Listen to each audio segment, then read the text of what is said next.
Se você convive com alguma criança, você precisa ver esse vídeo até o final. Eu já adianto, vai incomodar, vai doer, não vai ser legal.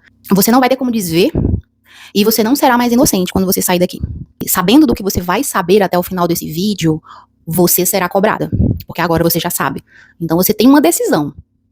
Assiste, para por aqui, vai embora, fingir que o mundo é maravilhoso, viva lá a vida, Hakuna Matata, ou você fica aqui. Te aconselho até a pegar papel e caneta, tá bom? Pega água também. E se ao longo do que eu for falando você for tendo algum tipo de ânsia, algum tipo de gatilho, anota isso também, talvez isso seja muito mais pra você também do que sobre as crianças. E você convive com alguma criança, seja do sexo feminino ou do sexo masculino, e você ama essa criança. E saber o que você vai saber aqui agora é fundamental. Se você tá chegando aqui de paraquedas, você não me conhece, eu sou Priscila Andrade, eu sou psicoterapeuta, eu sou especialista em mulheres adultas, não trabalho com criança, mas entendo perfeitamente uma relação direta entre a criança que fomos e as mulheres que nos tornamos. Então entender de criança é importante demais para nos entendermos, e também sou mãe. Né, sou mãe de 3 e tenho uma preocupação enorme de como criar esses filhos, é um desafio diário no mundo da maneira que está hoje. O conteúdo ele vai te ajudar a se entender e a compreender melhor, de uma forma talvez menos romântica, o mundo como ele é e como você pode se defender e defender as suas crianças deste mundo. Eu vi nas redes sociais recentemente submundo de algo que já é submundo. Eu vi um jovem vestido de cachorro, ele bem magro, franzino, vestido de cachorro, com uma corrente de cachorro, com uma máscara de cachorro, sendo puxado por um outro homem, um homem completamente diferente dele, um homem com muito mais músculos, mais alto, forte. Esse homem mais velho era o dono e esse rapaz, ele era o seu cachorro. E aí esse jovem, quando foi perguntado pela entrevistadora, ele falou: "Eu sou pet play."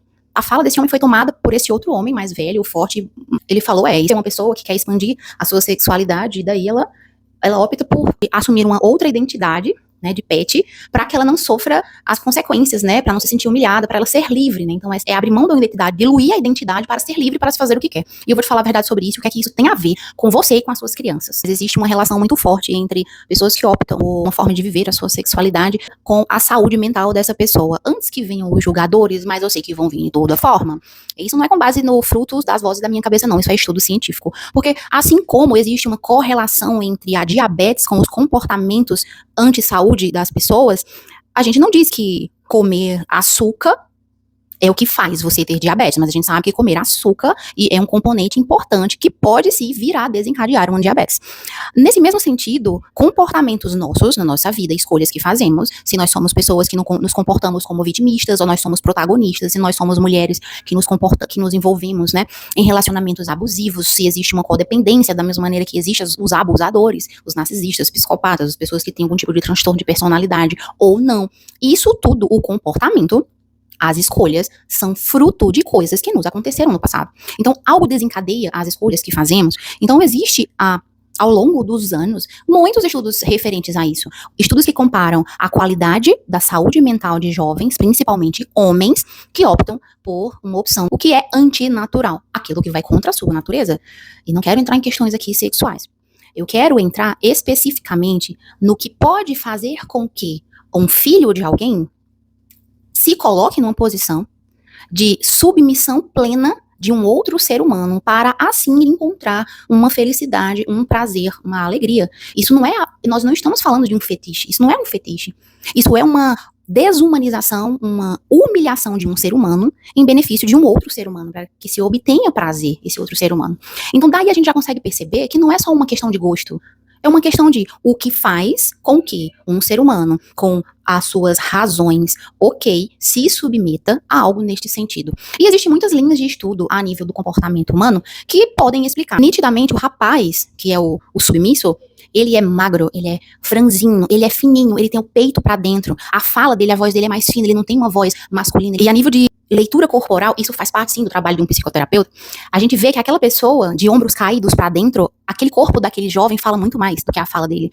Isso corrobora com muitos estudos que dizem o seguinte: pessoas que optam por se submeter a isso, pessoas que se envolvem em relacionamentos abusivos de codependência depois de grandes traumas, homens também, isso acontece muito, está muito relacionado com crianças que passaram por os seguintes fatores: ambientes familiares disfuncionais, onde essa pessoa ela sofreu abandono, foi criada por outras pessoas, crianças que foram violentadas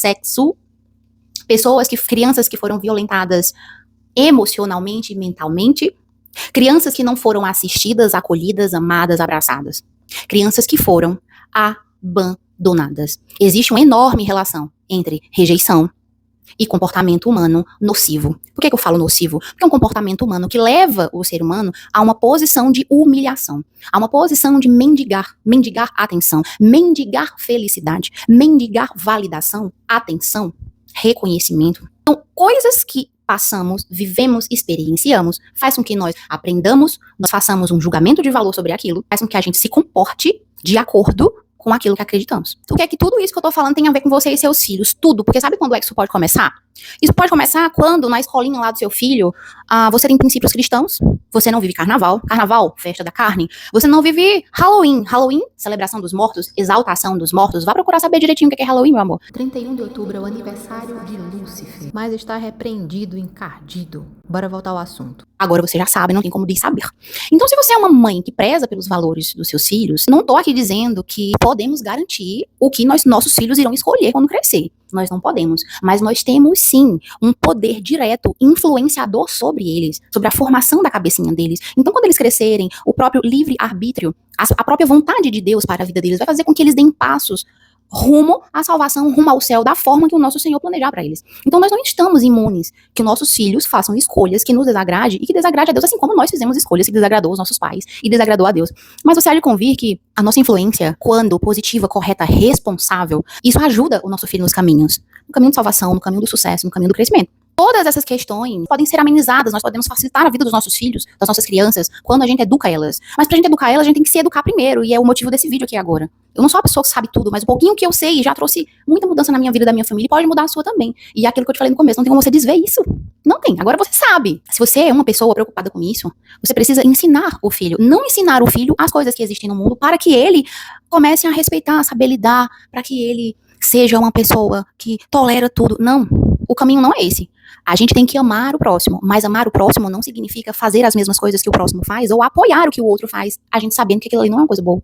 Eu tô falando é de pessoas que se colocam em relacionamentos abusivos, em relacionamentos que são fruto de um benefício de alguém que domina versus alguém que é humilhado.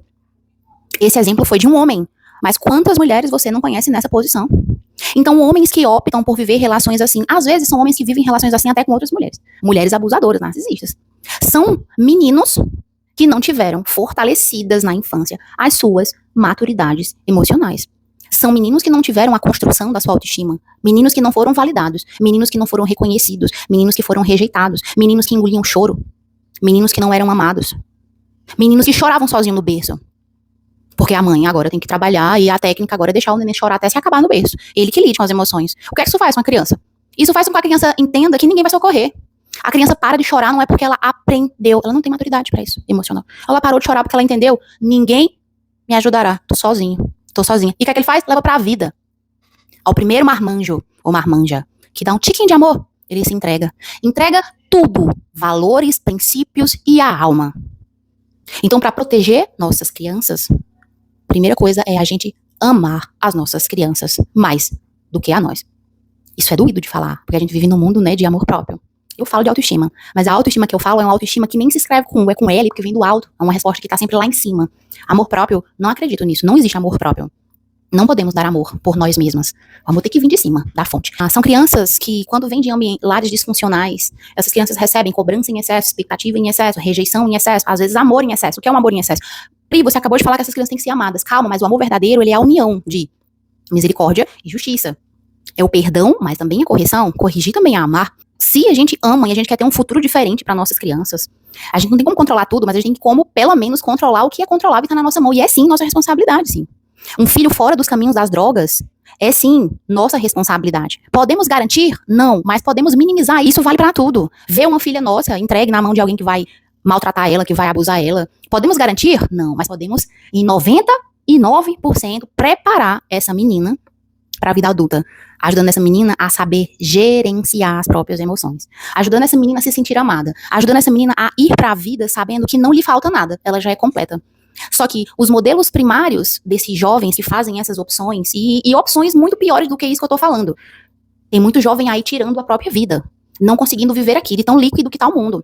A gente vive num mundo em que jovens não aceitam mais regras, porque Colocar regras acabou sendo uma coisa chata. Então, a mudança começa quando nós deixamos de ser as pessoas passivas e começamos a ser as pessoas ativas. E quando você começar a ver essa mudança, quando você começar a ter essa mudança, né, essa transformação da sua mente, para que você experimente qual é a boa, perfeita e agradável vontade de Deus, você vai perceber que você vai ser persona não grata. Você vai ser chamada de radical, chata, exagerada. E minha amiga, quando você escutar isso, glorifique a Deus, que coisa boa. Porque radicalismo, as pessoas entendem do jeito errado. A gente tem que ser radical, radical no amor, radical nos valores, radical no bem ao próximo, radical na empatia, radical na nossa identidade, radical em tudo aquilo que é bom e agradável, radical em matar o que é ego e elevar aquilo que é muito mais importante que isso, que é a nossa missão. Então a gente tem que se tornar, nós temos que nos tornar mulheres implacáveis, ser chamada de chata com muita alegria. E isso é difícil, sabe por quê? Porque às vezes você, né, assim como eu fui, você é fruto você é essa criança adulta que foi invalidada, que passou por experiências ruins na sua infância, você veio de uma família disfuncional e você tá precisando resolver tudo isso aí dentro, pra você não seguir passando isso para as crianças com as quais você convive. Isso tem que acabar em você. Você tem que ser a última, né? Então, tudo de ruim em relação a ser vitimista, codependente emocional, frágil, vulnerável, esperar a validação dos outros, precisa acabar em você. Isso é tal qual uma maldição. Você pode ser de hoje em diante uma porta-voz de coisas novas. Essa identidade de vítima, de ai, sou isso por causa do meu pai, ai, sou isso por causa da minha mãe, isso precisa acabar. Só que isso só acaba quando você se torna uma mulher capaz de reinar sobre suas próprias emoções e pensamentos. E só é possível fazer isso mergulhando, olhando com sinceridade e brutal honestidade para quem você é, para o que você viveu. Portanto, as próximas gerações está na nossa mão ajudá-los. E talvez para conseguir ajudá-los, a gente precisa começar a nos ajudar também, a perceber em nós o que estamos fazendo de errado. Em nós aquilo que nós não queremos ver porque dá trabalho. É muito mais fácil você ser uma mãe ou uma pessoa que convive com crianças, que tolera para manter a boa convivência, do que você ser a mãe leoa, zona, chata. A mãe radical, a mãe implacável, a mãe que todo mundo da escola vira a cara quando você chega. Mas às vezes é muito melhor você ser essa mãe ao longo da sua trajetória, não ser a mãe que quer fazer amigos, mas a mãe que quer ver os filhos no céu, a mãe que quer criar grandes homens e grandes mulheres, do que você ser a mãe agradadora, a pessoa agradadora, que todo mundo gosta, que todo mundo aplaude, e que vai sofrer lá no futuro, com filhos que nunca te respeitaram.